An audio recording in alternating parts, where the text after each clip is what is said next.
Assalamualaikum warahmatullahi wabarakatuh. Bertemu lagi bersama dengan saya Rizky Nurhidayah. Dan kali ini Rizky akan menceritakan kisah Raja Zulkarnain membangun tembok penghalang Ya'juj dan Ma'juj. Bagaimanakah kisah selengkapnya? Baiklah sobat, tanpa perlu berlama-lama lagi, marilah kita langsung saja masuk ke ceritanya. Al-Quran mengabadikan kisah istimewa tentang seorang raja yang soleh bernama Zulkarnain. Mengutip tafsir Al-Quran dari Kemenak dalam surat Al-Kahfi, beliau diceritakan melakoni ekspedisi ke bumi belahan barat, kemudian ke timur, lalu sampai ke suatu tempat di antara dua gunung yang terletak di belakang sungai Jihun di negeri Balkh dekat kota Tirmiz. Di sana ia menjumpai kaum yang hampir tidak mengerti dan memahami percakapan karena bahasanya asing dan kecerdasannya rendah. Mereka meminta Raja Zulkarnain untuk membantu menghindari diri dari Ya'juj dan Ma'juj. Dalam surat Al-Kahfi ayat 94, Ya'juj dan Ma'juj digambarkan sebagai makhluk yang membuat kerusakan di muka bumi. Sejalan dengan hadis Nabi, kalian mengatakan kalian tidak punya musuh. Kalian tetap akan melawan musuh kalian sehingga keluar Ya'juj dan Ma'juj yang bermuka lebar, bermata sipit, bersosok atau berkulit kuning akan turun dari setiap perbukitan. Seakan wajah mereka rata bagai permukaan palu. Hadis riwayat Imam Ahmad. Dalam hadis lain Rasulullah Shallallahu Alaihi Wasallam bersabda, "Tiada ialah selain Allah, celaka orang-orang Arab akibat kejahatan yang kian dekat." Tembok pemisah perlindungan dari Ya'juj dan Ma'juj telah terbuka seperti ini. Beliau sambil melingkarkan ibu jari dan telunjuknya. Zainab berkata, "Rasulullah, apakah kita akan binasa sedang di tengah-tengah kita terdapat orang-orang soleh?" Beliau menjawab, "Ya, jika kejahatan merajalela." Hadis riwayat Bukhari. Allah mengatakan bahwa Zulkarnain membangun tembok itu membuat Ya'juj dan Ma'juj tidak keluar. Hadis riwayat Bukhari di atas diperkirakan dapat disampaikan oleh Nabi antara tahun 622 sampai 632 Masehi. Pada saat itu, sebagian tembok pemisah yang dibangun Zulkarnain di Vina telah terbuka. Berbagai bencana, peperangan, dan peristiwa yang terjadi antara 615 sampai 632 Masehi rupanya menjadi sebab terbukanya sebagian tembok pemisah sebagai pertahanan dari Ya'juj dan Ma'juj, sebagaimana yang disebutkan dalam hadis di atas. Kemudian, disinilah Raja Zulkarnain memperlihatkan kebijaksanaannya. Raja Zulkarnain membangun benteng perlindungan kaum yang tinggal di antara dua pegunungan tersebut, mengadu kepada Raja Zulkarnain karena keberingasan Ya'juj dan Ma'juj. Mereka pun berkata, "Wahai Zulkarnain, sungguh Ya'juj dan Ma'juj itu makhluk yang berbuat kerusakan di bumi. Maka bolehkah kami membayarmu imbalan agar engkau membuatkan dinding penghalang antara kami dan mereka?" Quran Surat Al-Kahfi ayat 94. Mendengar permohonan kaum yang terancam tersebut, hati Raja Zulkarnain tergerak untuk membantu mereka. Sebagai orang yang bijaksana, ia tidak mengharap imbalan apapun. Ia hanya meminta warga setempat untuk sama-sama membantunya. Mengutip dari M. Quraish Shihab dalam tafsir Al-Misbah, Raja Zulkarnain berkata, "Apa yang telah dikuasakan kepadaku oleh Tuhanku seperti kekuasaan dan kekayaan yang kamu lihat dan tidak dilihat, lebih baik daripada yang kamu tawarkan itu. Karena itu tidak perlu memberi aku sesuatu sebagai imbalan atau upeti. Aku hanya mengharapkan partisipasi kamu. Maka bantulah aku dengan kekuatan tenaga dan alat-alat, agar aku membuatkan di antara kamu dan mereka sebuah dinding yang kokoh dan berlapis-lapis, sehingga menjadi penghalang bagi siapapun yang menyerang kamu."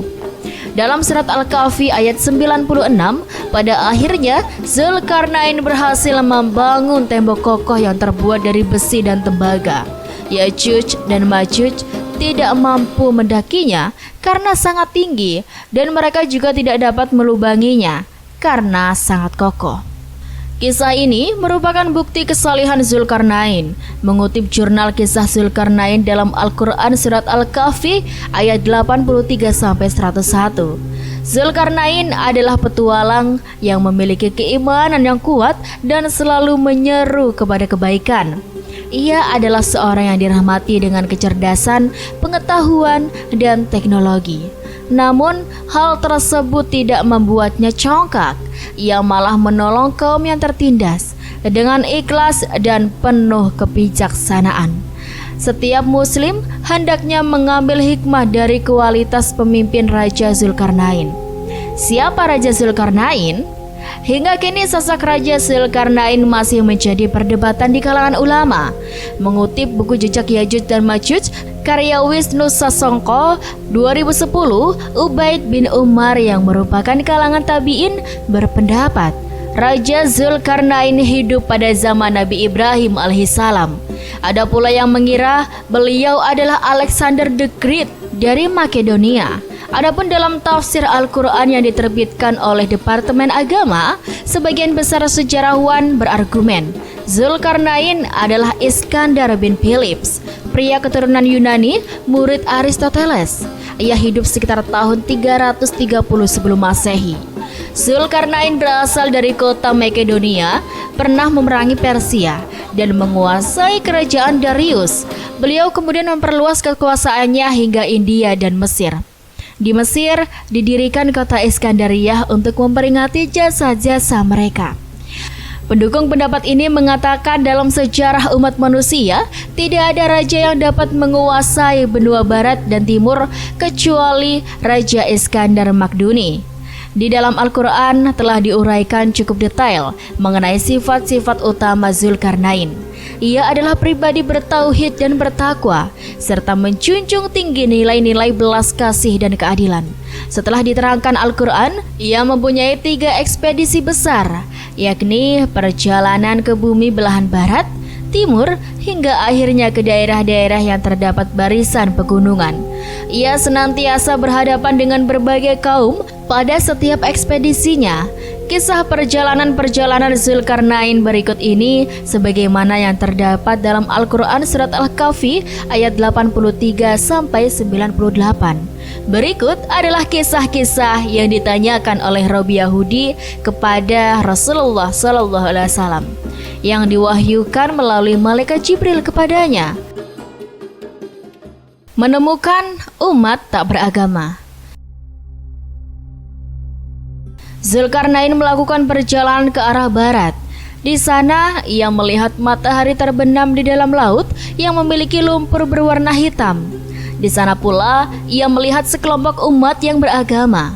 Kemudian Allah Subhanahu wa Ta'ala memerintahkannya boleh untuk menghukum atau mengajarkan agama kepada umat ini.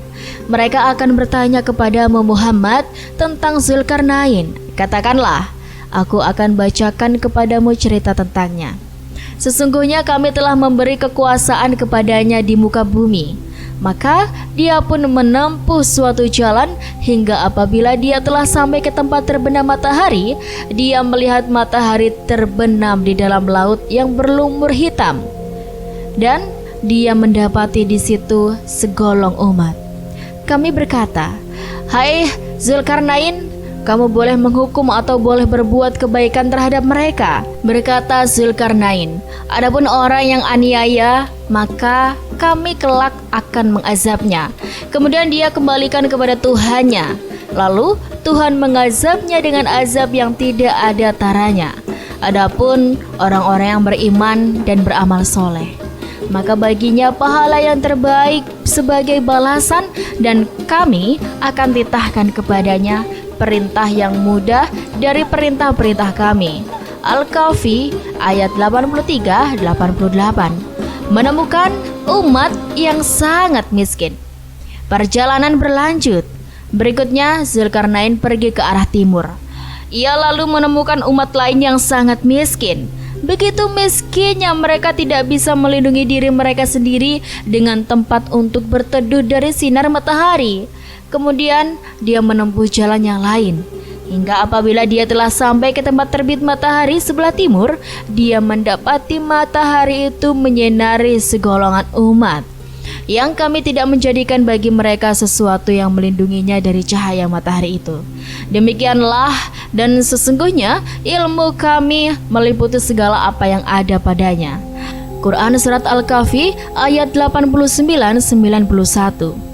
Dan itulah sobat kisah yang bisa Rizky sampaikan. Semoga kisah ini bermanfaat dan bisa menjadi pembelajaran bagi kita semuanya.